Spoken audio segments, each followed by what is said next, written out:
We will take you back to Brazil momentarily, but we just heard, we played the sound from Donald Trump meeting with the Fraternal Order of Police in Statesville, North Carolina. He's on the trail there. But here's something interesting.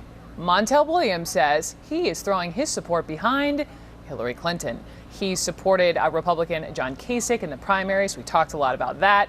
And now he says there is no way he is voting for Donald Trump. No way. You can hear from the man directly. Montel Williams just seated next to me. So nice to see you, my friend. Welcome back. Good to see you, too. So we were hanging out in Cleveland. You were at, the RNC. You were on with me, and you said to me, Brooke, it's either, because you so love John Kasich, and it was either Hillary or no one. Right. What happened to go Hillary? You know, I want to tell you something. What's happened is the fact that I've just decided that I can't be silent anymore. I really believe that Donald Trump represents a clear and present danger to this democracy and our republic.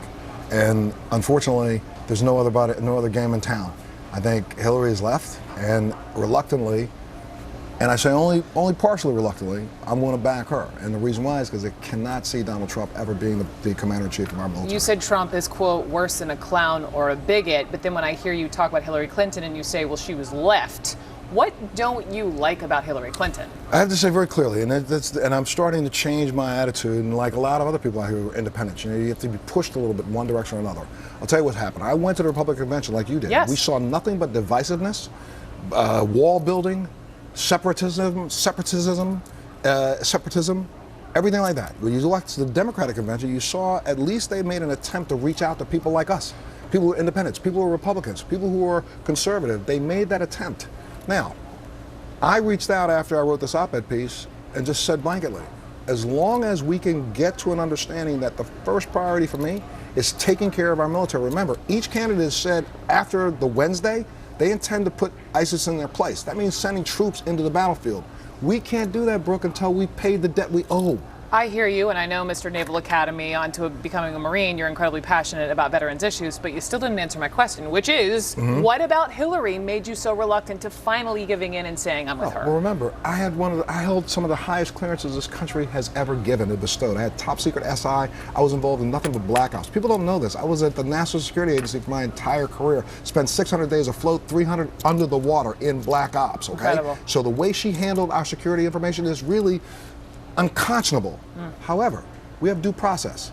I spent my time in the military protecting that due process. They've run her through the gamut and decided not to charge her. Move on.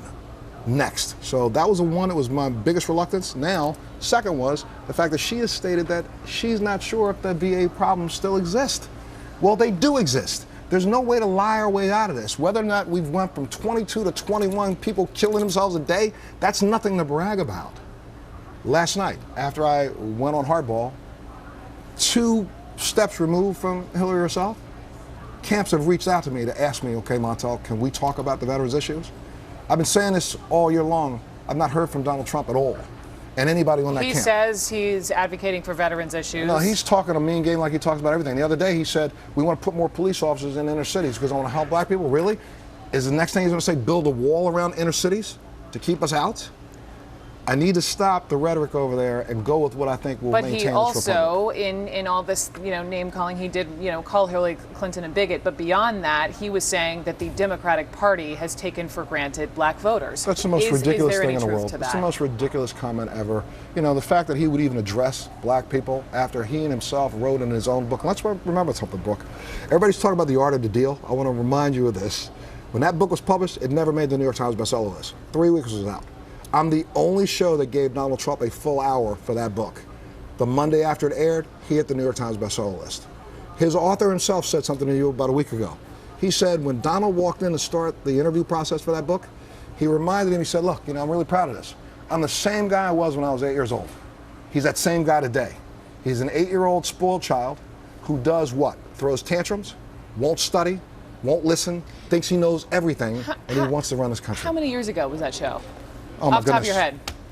That show had to have been 90. When did the book come out? 95, So 20-ish years ago. Yeah, 95, 6. What was he like then? Same guy he is today. Same guy as today. Yeah, and I questioned the fact that I had interviewed him then. I really kind of, a little bit, I had some angst over airing it because even those that were, I had complete creative control over my show, but my reps at CBS were like, You know, really? Really? You know, I have a lot of folks on, though, who help advise Trump, who love Trump, talk about his successes, talk about his brilliance, talk about his family. Brilliance? Talk about his family. What did you, I mean, I'm curious because you have such a fascinating perspective, having spent an hour on TV with him 20 years ago. What did you like about him then?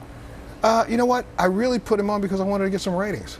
Back then, nobody else would take him. So I thought if I put him on, I did exactly that. I got some ratings. And I got him ratings, so his book ends up making the New York Times bestseller. Did he write you a thank you note? Heck no. But that's not the only time I've ever met with Donald.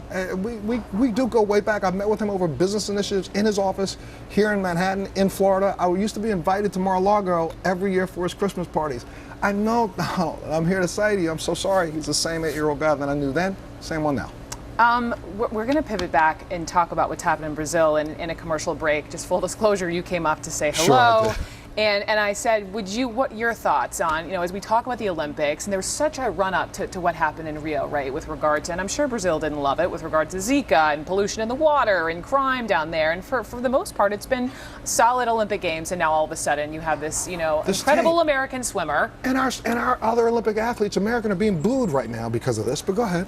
My question, just your thoughts on all of this, because they are held to a higher standard. He is a role model. He's got, he's got like 1 million Instagram followers. A lot of young people, I guess is my point, look up to this young man. He's 32. He's been in some trouble in the past. He's the one who's made it to the United States. The other 3 are still stuck in Brazil. What do you think of this whole thing? What the sad commentary has been all day, and I'm sorry, I'm going to say this. I've heard everybody trying to excuse the fact that he has now, and for a fact, lied. Why do we know for a fact? Because he said when he talked to the NBC affiliate, before Matt Lauer, the little young man that was on the evening show, when he talked to him, he said, that these guys put a gun in my face, they put me on the ground. Then he turned around and said, well, I embellished that. And then he said, the car was run off the road. I embellished that. Embellishment's not embellishment, it's called lying. When did we in America decide that we have to defend liars? And, whether you like it or not, if here in the United States, if I say something blatantly false about you, Brooke, you can sue me, and if I file a false police report, I can be locked up. I'm so sorry. These are Olympic athletes. They should be held to a higher standard. And let's stop accepting the lowest common denominator in America and thinking that lying's okay, because that's what we're doing with Donald Trump. News conference has just begun. Montel Sorry, Williams. thank you. I know. I appreciate it. News conference. Let's listen.